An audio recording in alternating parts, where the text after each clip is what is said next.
दोस्तों, हम सभी का तेज गेंदबाजों को बॉलिंग करते हुए देखना एक अलग ही अनुभव होता है। क्रिकेट के पूरे इतिहास में तेज गेंदबाजों का खेल में दबदबा रहता है। टी20 मैच हो, वनडे हो या टेस्ट मैच, उन्होंने अपनी सभी प्रारूपों में अपना दबदबा कायम रखा है। अधिक गति वाले गेंदबाज का एक स्पेल भी अक्सर खेल का पासा पलटने के लिए काफी होता है। दर्शकों के रूप में हम तेज गेंदबाजों को 25 से 30 गज की दूरी से बॉल करते हुए और तेज बाउंसरों से अक्सर बल्लेबाजों को परेशान करने और बेहतरीन यॉर्कर से उनके पैरों को कुचलने के लिए जानते हैं। तेज गेंदबाजों में कई तरह से दर्शकों को लुभाने की क्षमता होती है। पिछले कुछ दशकों में तेज गेंदबाजों ने लगातार क्रिकेट में बेहतरीन प्रदर्शन करके दिखाया है।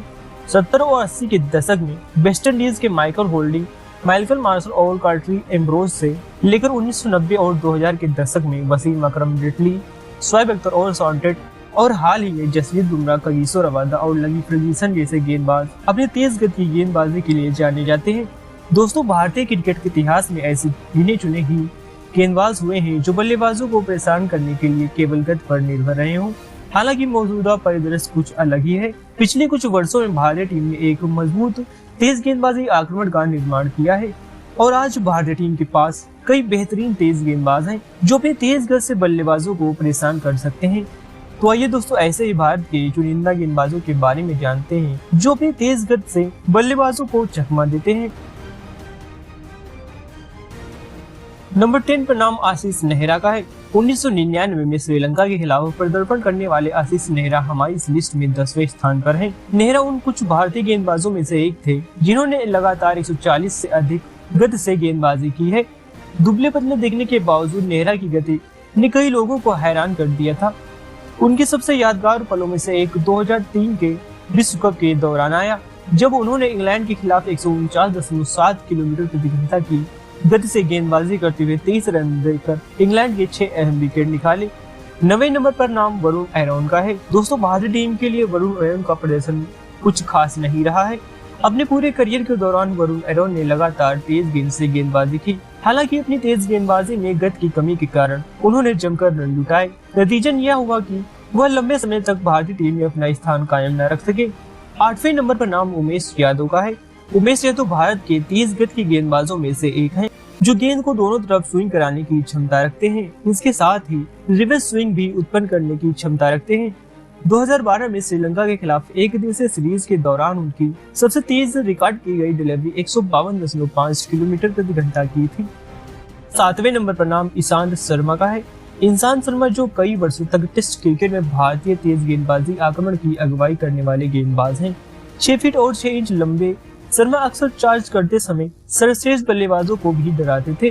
2008 में रिकी पॉन्टिंग के खिलाफ उनका जादू अविस्मरणीय है। इसी साल उन्होंने ऑस्ट्रेलिया के खिलाफ 152.6 किलोमीटर प्रति घंटा की रफ्तार से गेंदबाजी की थी। 6ठे नंबर पर नाम नवदीप सैनी का है।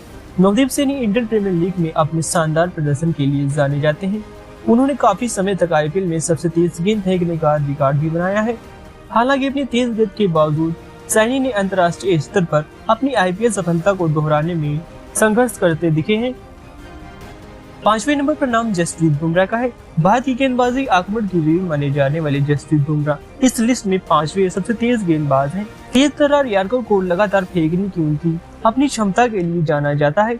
बुमराह ने 2018 में बॉर्डर गावस्कर ट्रॉफी के दौरान अपनी सबसे तेज गेंद 153.2 किलोमीटर प्रति घंटा की फेंकी थी। मौजूदा समय में विश्व का सबसे बेहतरीन गेंदबाज जसप्रीत बुमराह को ही माना जाता है, जो एक भारतीय होने के नाते हमें गर्व होना चाहिए। नंबर 4 पर नाम मोहम्मद शमी का है। मोहम्मद शमी एक भारतीय तेज गेंदबाज के रूप में सबसे अलग हैं, जिन्होंने समय के साथ अपनी लाइन और लेंथ में सुधार किया है। हालांकि उनकी रफ्तार थोड़ी कम हो गई है, लेकिन उनकी गेंदबाजी और निखर गई है। शमी ने 2014 में ऑस्ट्रेलिया के खिलाफ एक टेस्ट मैच के दौरान 153.3 किलोमीटर प्रति घंटा की रफ्तार से अपनी सबसे तेज डिलीवरी फेंकी थी। हाल ही में उनको अपनी बेहतरीन गेंदबाजी के लिए अर्जुन अवार्ड पुरस्कार भी राष्ट्रपति द्वारा मिला है, जो उनके लिए एक सम्मान की बात है। नंबर 3 पर नाम इरफान पठान का है। इरफान पठान की गति और सटीकता के कारण कभी उनकी तुलना वसीम अकरम जैसे महान गेंदबाजों से की जाती थी। लगातार चोटों से जूझने के बावजूद भी पठान ने अपने अनूठे रनअप के साथ गेंद को दोनों तरफ स्विंग कराने की क्षमता का बेहतरीन प्रदर्शन किया है। उनकी सबसे तेज गेंद 153.7 किलोमीटर प्रति घंटा की दर्ज की गई थी।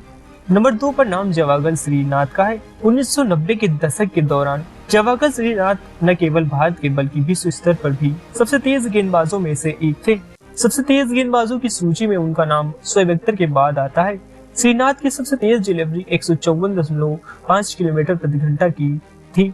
हालांकि यह अफवाह है कि उन्होंने कई बार 157 के निशान को भी पार किया था। उस समय गति को मापने के लिए कोई सटीक उपकरण नहीं थे। नंबर 1 पर नाम जम्मू एक्सप्रेस यानी उमरान मलिक का आता है। भारत में सबसे तेज गेंदबाजों का मौजूदा खिताब जम्मू कश्मीर के उमरान मलिक के नाम है। 2022 में एक आईपीएल मैच के दौरान उन्होंने 157 किलोमीटर प्रति घंटा की रफ्तार से गेंद फेंकी थी। उमरान ने आईपीएल के दौरान लगातार 156, 154, 153 किलोमीटर प्रति घंटा की रफ्तार बनाए रखी। तो दोस्तों ये थे वो भारत के सबसे तेज 10 गेंदबाज जिनकी रफ्तार के आगे अच्छे बल्लेबाज भी काम जाते हैं।